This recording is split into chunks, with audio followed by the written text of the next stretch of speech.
Assalamu-Alaikum. Walaikum Assalam. How are you, Amir? I'm fine, Baba. Will you tell me the remaining story today? Of course, I will tell you the remaining story of Prophet Musa alayhi salam. Now, where did we stop yesterday? You told me till how God sent the final sign to the people of Egypt. And what was that? It was a sign of blood. God turned Nile water into blood. That's very good. Inshallah, I will start from there. Listen carefully. Bismillah.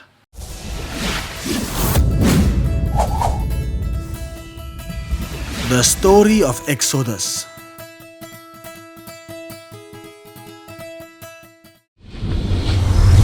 The Egyptians refused to believe in Allah in spite of the miracles that Musa alayhi salam performed. God sent his punishments repeatedly, and the people would appeal to Musa alayhi salam, promising to release Israelites. But time and again they broke their promises. Finally, God withdrew his mercy and gave order for Musa to lead his people out of Egypt. The people carried their jewels and their other belongings with them.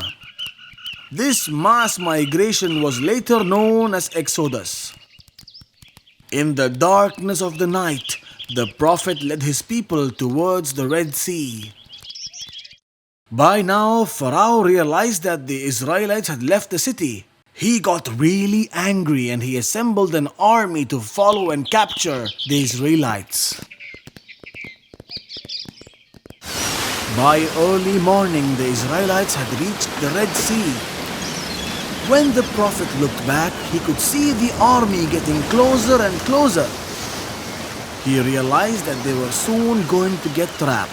In front of them was the Red Sea, and to their back was the Pharaoh's army. Fear and panic began to spread through the people.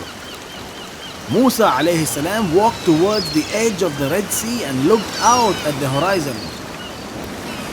It was then that Musa alayhi salam turned to the Prophet and asked, "In front of us is this impassable barrier, the sea, and our enemy is approaching from behind. Surely death cannot be avoided." But the Prophet did not panic. He stood silently and waited for God to keep his promise to free the children of Israel. At that moment, Allah commanded the Prophet to strike the sea with his staff. Musa alayhi salam did as he was commanded. A fierce wind began to blow. The sea began to swirl and spin. And suddenly the sea parted, revealing a path for the people to walk. It was a miracle! The Prophet then led his people across the sea. As they walked, the waves stood like a mountain on each side. The Prophet ensured that everyone crossed the sea safely. When he looked back, he could see the Pharaoh and his men approaching. The Pharaoh and his army had seen the miracle as well. But the Pharaoh was a pretender. He wanted to take credit for this miracle. So he shouted to his men, "Look, the sea has opened at my command, so that we may arrest them." They rushed across the parted waters following the Israelites, but when they reached midway, the water came crashing on them. The Pharaoh realized that he was going to die. He shouted of fear, "I believe that there is no God other than Allah, and I surrender to you." But it was too late. The curtain fell on the Pharaoh's tyranny, and the waves carried his body to the shore. When the Egyptians saw his dead body, they realized that the man they had worshipped could not even keep away his own death. They now knew that he was never a god. God had favored the children of Israel, and he led them safely out of Egypt. After a few days of walking in the desert, They got thirsty. God then commanded the Prophet to strike a rock with his staff. It was a miracle. There came 12 different springs of water from the rock. Each spring was meant for 12 different tribes. God did this so that there won't be any dispute while sharing the water.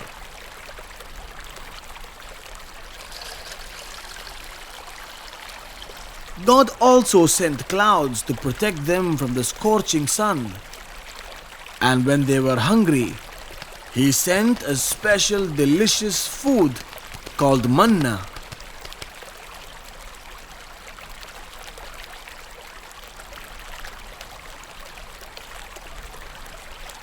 But in spite of God's generosity, many people kept complaining to the Prophet. Musa alayhi salam scolded the Prophet and reminded them that they had just left a life of slavery. He asked them to be happy instead and thank God for His generosity. The children of Israelites were broken people, unable to stay away from sin and corruption. They were tired of manna and tired of the traveling.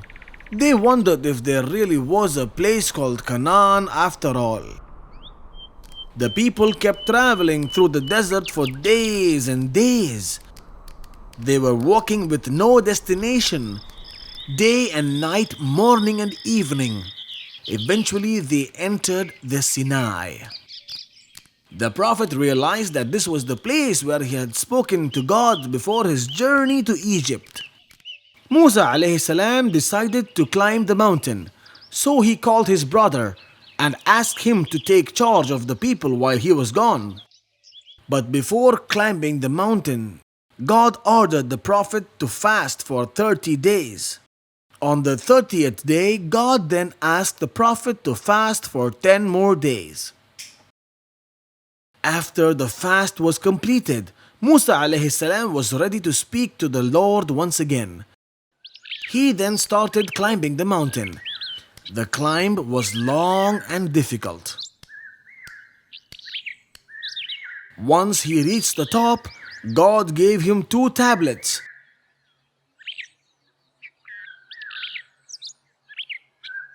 In which the special laws to govern the Israelites were written. Musa alayhi salam had gone for 40 days and the people grew restless. They were like children, complaining and acting impulsively. Among them there was a man named Samiri, who was more inclined towards the evil. He suggested that they needed another guide, and he told them that the Prophet had deserted them. In order to find true guidance, you need a true God, he shouted to the Israelites. I shall provide you one. He started collecting all their jewelry at first. Then he dug a hole on the ground in which he placed a lot and put all the jewelry inside. Then he lit a fire. Samiri then made a golden calf out of the molten metal. It was as if they had succeeded in making a god. Harun alayhi salam, the brother of the Prophet, was afraid to stand up to the people at first. But when he saw the idol, he spoke up. You are committing a grave sin, he shouted to them. He warned them of the consequences for their actions. We shall stop worshipping this God only when Musa returns, they replied. Those who remained true to their belief separated themselves from the idol worshippers. They stood along with Harun alayhi salam. When Musa alayhi salam returned, he saw his people dancing around the idol. His heart was filled with shame and anger now. He threw the tablets to the ground in his anger. He then tugged Harun's beard and his hair, crying, What held you back when you saw them doing this? Why did you not fight them? O son of my mother, let go of my beard. They were about to kill me. The Prophet understood Harun's helplessness and he began to handle the situation calmly and wisely. He called Samiri and said, "Get away from here. You shall live the rest of your life alone." The Prophet sent him to exile forever. He knew that God was going to punish them for worshipping the idol. So he chose 70 seniors from each tribe and ordered them, "Rush towards Allah and repent for what you have done." He then started climbing Mount Sinai with the 70 elders. Once they reached the top, the Prophet asked the elders to wait for him, and he walked ahead. There he started communicating with God. The elders could hear Musa speaking with the gods, but they could not see him.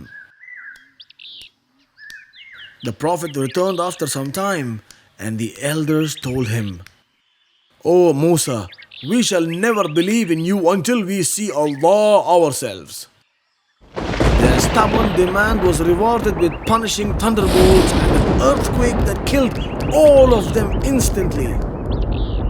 The Prophet was very sad now. He wondered what he would say to the children of Israelites. Those 70 men were the best of the people. So he turned to God and prayed for forgiveness.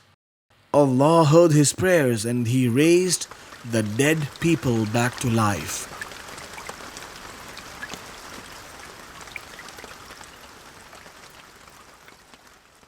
The children of Israel wandered in the desert for many years. The Prophet suffered greatly because of the ignorance of his people. He suffered everything for the sake of his people. God never let them reach the promised land because of the sins committed by the Israelites. After a few years, Prophet Harun alayhi salam died while they were wandering in the desert.